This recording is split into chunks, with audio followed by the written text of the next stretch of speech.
5 seconds to go.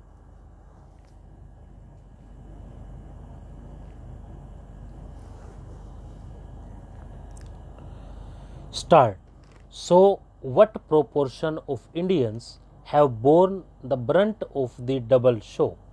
20% of the labor force works in the formal sector and has benefited from improved jobs and wages. Both the outperformance of the larger formal sector firms and the wealth effect from buoyant stock markets have played a role. Job listings at agencies like Naukri.com have recently overshot pre-pandemic levels. 80% of the labor force works in the informal sector, equally split between agricultural and non-agricultural workers. The latter group is typically associated with small and informal firms.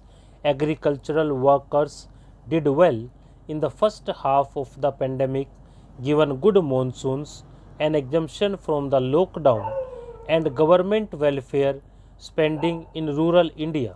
Thereafter, wages in this sector began to slow from mid 2021, led again by a variety of factors, a slowdown in Manrega works, volatile monsoon rains, weaker construction wages, and higher rural inflation. Non-agricultural workers did not do well in the first half of the pandemic, but as the lockdowns ended, their fortunes began to improve gradually. With the commodity price shock, the risk is that this nascent improvement reverses.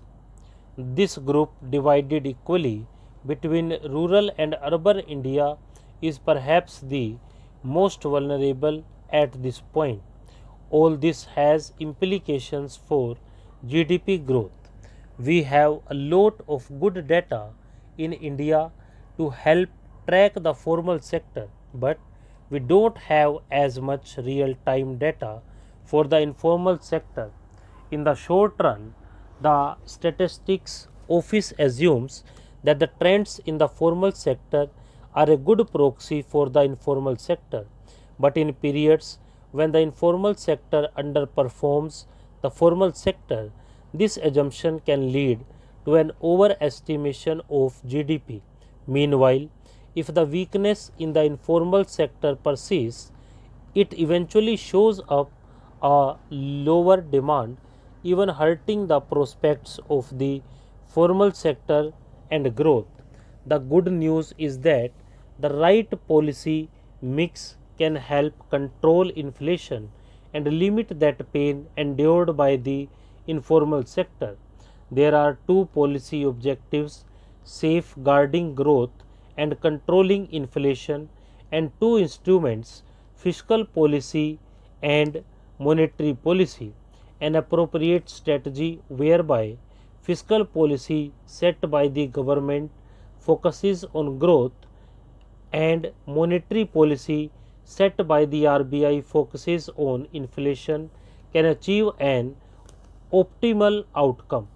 On the fiscal policy front, remaining generous with social welfare spending and sticking to capex plans outlined in the budget while meeting higher fertilizers subsidy demands and trimming of taxes can be supportive of growth. Yes, the fiscal deficit may slip. Thankfully, the RBI can help here by selling dollars as necessitated by a widening trade deficit and making space for government bond purchases.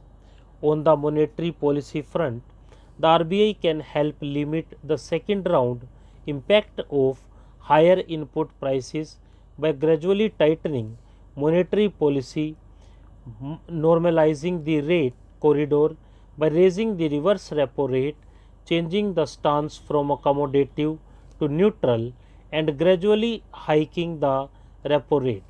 The government can help here by lowering the excise duty on oil, thereby limiting the rise in pump prices.